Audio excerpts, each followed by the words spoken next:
The fourth studio album from American thrash band Dark Angel was not only a musical step forward in terms of progressive elements and harsher social lyrics, but it was also the end of an era as that it became their final studio album to date, with their first breakup the following year. And while other choices might be more popular with some, let's talk about my favorite Dark Angel album, Time Does Not Heal.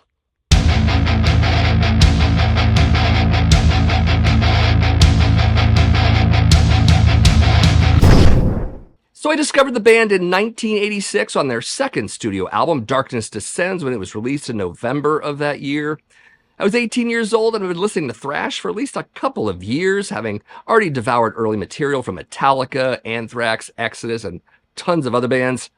Of course, 1986 really did usher in the second wave of thrash metal with great debut releases from Flotsam and Jetsam, Sacrifice, Death Row, Nuclear Assault, and countless others.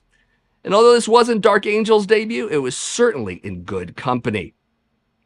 Of course, through the next 5 years, I kept buying Dark Angel records, including their 1989 masterpiece, Leave Scars, their live mini-album, Live Scars, and of course the album we're going to talk about, Time Does Not Heal. And although I missed out on the VHS version, I did get the 1989 soundtrack to The Ultimate Revenge 2, which was a live show featuring Dark Angel, as well as Forbidden, Faith or Fear, Death, and Raven. Live tracks for this one, for Dark Angel, are Merciless Death and Perish in Flames going into Darkness Descends. As for the studio album we're going to discuss, it was recorded at Front Page Recorders in Costa Mesa, California during the months of September and October of 1990. Mastered at Maskerdisc in Peaksville, New York, and co-produced by Terry Date and Dark Angel. Release date was February 19th, 1991. The hype sticker that was on the original and some subsequent repressings of Time Does Not Heal read, 9 songs, 67 minutes, 246 riffs. And if I'm not mistaken, drummer Gene Hoglan was the one who actually counted the riffs. Speaking of whom, Hoglan is the chief lyricist and often songwriter in this band, and I did interview him for college radio during this album's promotional cycle. We chatted about original vocalist Don Doty singing fake lyrics in the early days, also The Burning of Sodom being the very first song he wrote for the band, also his fascination with red light districts, which brought up my stories of Boston's legendary and now long gone Combat Zone. And we also discussed this album, some of which he covers in the official bio sheet, which I have right here. The sheet was released by Combat Records in promotion of Time Does Not Heal. That's a bio sheet I got back in my college radio days as metal director of the station, of course. And I think reading an excerpt from it should give you an idea of what to expect from the album. Time Does Not Heal is the first studio effort by the revamped, revitalized Dark Angel. Reinhardt's once again radically improved vocals and the auspicious writing debut of newest member Erickson are but a few of the highlights that make Time the piece de resistance of Dark Angel's career. The forte that sets Time apart from any other top-notch release of its ilk is its diverse and unflinching lyrical body. Topics addressed include the recurring theme of childhood trauma and its repercussions, Time Does Not Heal, female perspectives on rape, an ancient inherited shame, the vulnerability of a fetus in the womb, sensory deprivation, and the self-explanatory psychosexuality. This array of subjects, combined with the brutal yet sophisticated manner of their delivery, constitute a lengthy LP's worth of fascinating, if disturbing, material. That's basically the bio. Anyways, didn't get to see them on their Years of Pain world tour for this album, but I'm sure lots of others got to see them, along with supporting acts such as Fear of God, Epidemic, Ex-Hoarder, Bolt Thrower, Mordred, Demolition Hammer, Evil Dead, Laz Rocket, Invocator, Sacrosanct, or Reanimator, depending upon where you were in the world at that time. Speaking of that, let me know in the comments if you saw the band on this tour, so I can be jealous. Anyways, the album did have a single for Act of Contrition, and I have a copy of the CD single right here. Again, from my college radio days when Combat was sending physical media on a fairly regular basis. Can you tell I missed those days? Anyways, there it is. And if wondering about vinyl pressings of Time Does Not Heal, there have been around 8 so far, 2 of which in 1991 by Under One Flag in the UK, since there was no US vinyl pressing when the album came out. Also a couple 2010 reissues from Back on Black in the UK, and then 4 reissues in 2020 from Century Media Records in the US. Mine here is one of those 2020 repressings from Century Media. Wasn't excited about the art reproduction here. I mean, it's not color accurate for starters, but it's nice to have on the format. Of course, I also have the original CD right here, which I got directly from Combat Records, again, while on college radio. And you can definitely tell the difference between the color between this and this. It is what it is. We should also briefly mention the album cover art here. The image is by American photographer Chip Simons, who also did the cover for Leave Scars, as well as the Snow White album cover for Act of God. You can definitely see the similarity in both color saturation and overall style between the 2 Dark Angel covers, for sure. Anyways, that's it for details. Let's get to the track by track. Starting with side 1, track 1, we've got Time Does Not Heal. Track opens with a brief acoustic passage, quickly transferring to something of a groove metal riff, and one might immediately think of early 90s Pantera here. Maybe not a coincidence that they both shared a producer in Terry Date, who could have influenced the guitar tone to some degree, just don't know. But this isn't Pantera by any stretch, past some tone similarities. Drums have many abrupt shifts in tempo throughout, so just as you're settled into one pattern, another one comes along. Lead riff and vocals come in after 2 minutes of this, and right away we get Reinhardt's shout singing, which almost brings in a power metal style, were it to be filtered through gruff thrash vocals. Nice interplay between the guitars, notably in solo moments. So the lyrics for this one discuss childhood trauma and how it shapes a person throughout their life, often negatively. Also, it deals with the possible resignation that can come with such abuse to simply give up and become what you've been made into. Pretty heady stuff, but we're going to get a lot of that on this record. A prime example is before the second chorus with the line, "Inside my head, desolation forms, shadows grasping my mind through its storm. I couldn't see that I was being forewarned, that anguish was to take my life's controls." So, a pummeling assault of a track to open the record with. Moving on to track 2, we have Pain's Invention Madness. Track opens with brief chord strikes and slamming snare, then quickly into a chugging verse riff and Ron singing more mid-tempo, bringing in a little more of the melodic than last song. Definitely a bit slower overall, but still heavy, and it does pick up a little for the chorus, including some really cool staccato phrasing from Reinhardt to match the chorus riff. Some nice variation on the verse riff changes things up nicely throughout. Cool scream about mid-song as well. A brief solo moment follows with some off-kilter trading off. Love the ending vocals with the echoing lines followed by distant screams. So the lyrics are basically steeped in the urge to kill and a growing insanity. Though far from the predictable hack-and-slash lyrics of their contemporaries, the track tries to go into a bit of the psychology of the killer quite a bit. The line from the first verse captures it well. "In the cell of numb despair, the chill engulfs my veins. There's only one notion that I revere. The only truth in life is pain." So a more mid-paced but certainly menacing track, especially in the chorus. Moving on to track 3, we've got Act of Contrition.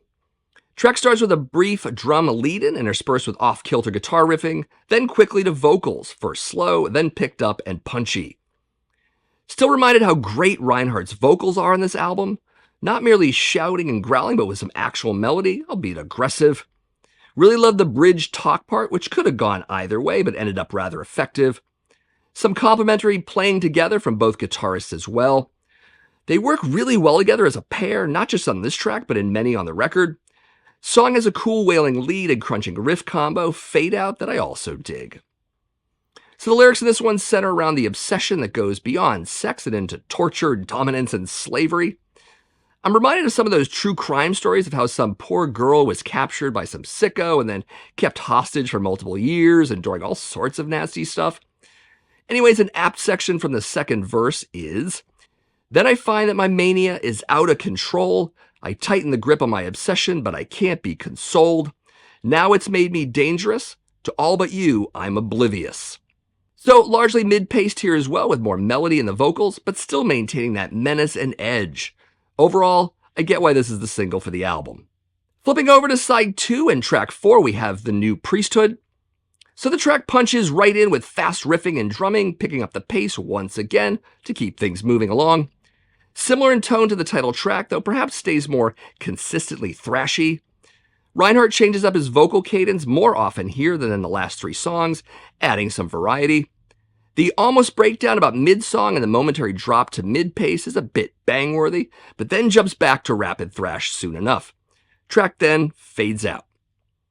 So the lyrics cover the cultural dominance of Christianity and how a growing disbelief and a reliance upon the self will replace it, hence the new priesthood. A little past the mid-mark of the track, we get, "To those who blanket and surround themselves with gullibility, there will be severity. Yet again, we will achieve the answers because we are more than God." So an increase in tempo here, mostly consistent, but with a quick mid-paced bridge. Good spot on the record for another thrasher. Moving over to track 5, we've got Psychosexuality. Track starts with an almost epic-sounding riff with a slight Middle Eastern tone to it. Very different from anything that came before it on the record.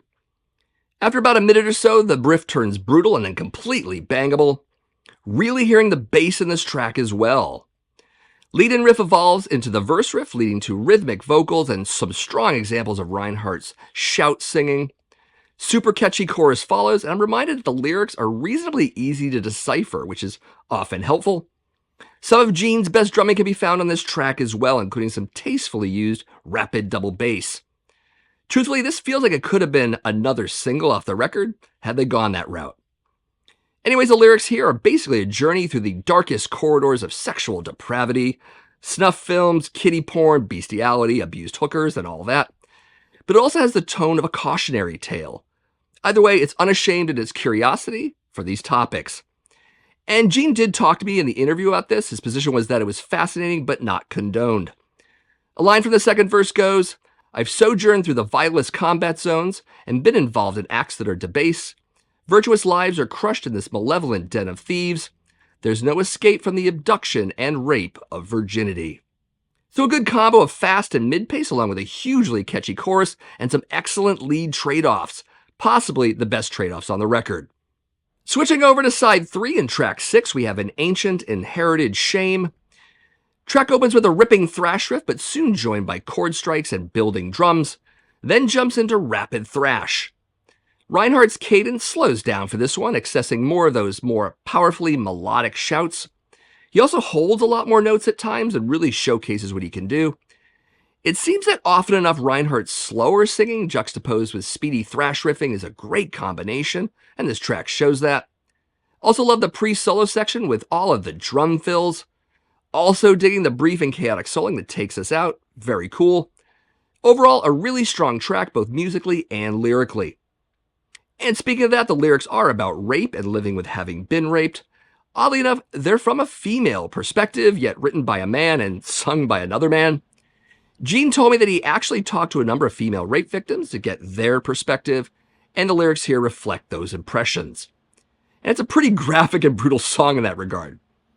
Some of the tamer lines of the song are, "This violent form of incarceration, trapped by savagery, helpless I lie.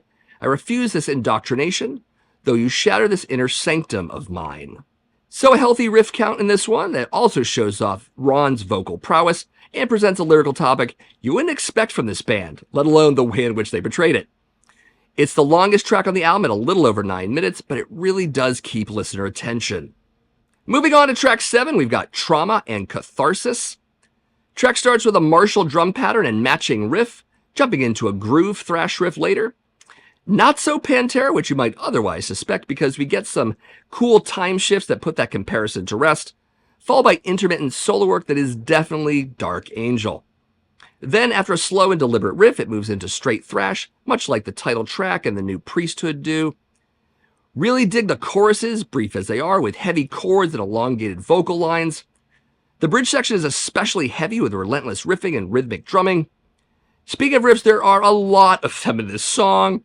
I know the album has quite a few, 246 according to Gene, but you really notice it in this track. Solo section here is longer than in any other song before it too. Anyways, the lyric topics are generally contained in the very song title, much of which dealing with the lifelong aftermath of profound trauma and learning how to deal with it in an attempt to come out the other side as a relatively happy person.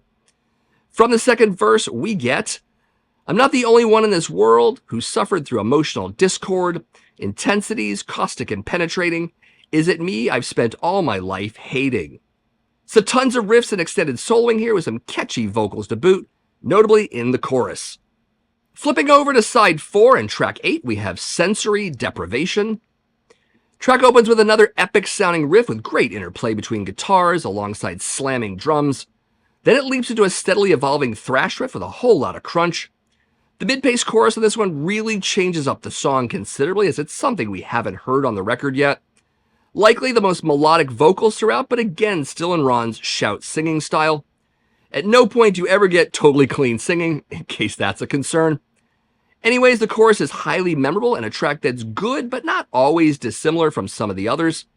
In fact, you will become familiar with that very chorus as it is repeated quite a bit.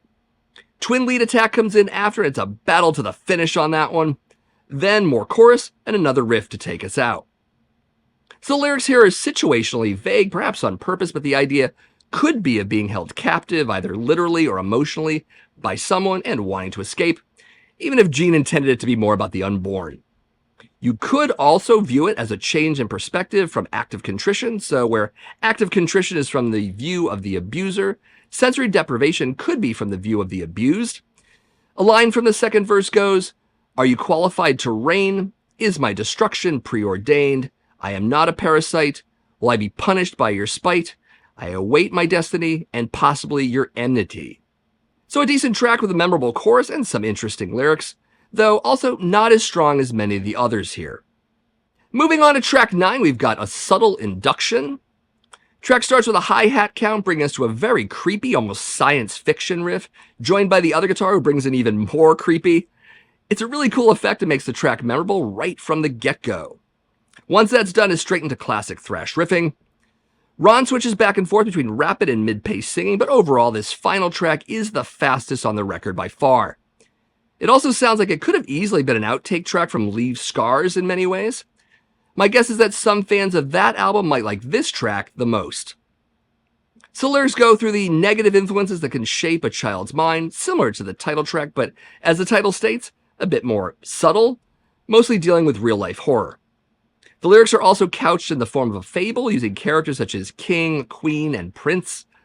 The first verse of the song definitely lays the groundwork for what follows. And that one is, the psychological impact of a film that we all love, its negative imagery that preys upon our young. How could we be so blind? Now we step inside, conceptually, a different view, and uncover the horror that we've injected into our children's minds. So a speed fest full of manic riffs and catchy vocals overall. Shortest song on the album at a little over 5 minutes, but also an excellent way to take us out of this record. Fantastic. Speaking of Time Does Not Heal, I do realize that this album might not be the fan favorite. Often enough, that honor goes to Leave Scars, and I get that. Leave Scars is a killer album and would certainly be my second favorite Dark Angel album, but what tips the scales for me on the following record is the slower and menacing pace of a lot of the tracks, which still manages to maintain a lot of heaviness. And perhaps a case could be made for those tracks being heavier because they're slower. That's up for you to decide, of course. Also digging the switchover in lyrical content to more real-world topics such as sadism, rape, and various aspects of trauma. I know the term thinking man's metal got kicked around for this one back then, and I think I'd largely agree. Hat tip to Gene for that one. Also, I really dig Ron's vocal evolution from the last record to this record. He actually sings, though in his gruff and aggressive tone, taking the band, and this album in particular, further out of the predictability loop that early 90s thrash was often stuck in. As for my favorite tracks of this album, my top song is Act of Contrition, with psychosexuality and an ancient inherited shame right behind it. Now, of course, this is my favorite Dark Angel album, but what about yours? Is it this one? Is it another one? Let me know that, or any other band you'd like to see me cover on this series, or anything else having something to do with something. You can leave all of that in the comments below. And as always, if you just happen to stumble upon my channel for the very first time and wondering what I'm all about, my name is Matt. This is the Accusation Network, where each and every week I do videos on metal vinyl collecting, but also classic and modern metal in general. If that sounds really cool, you should definitely subscribe to my channel if you haven't already done so.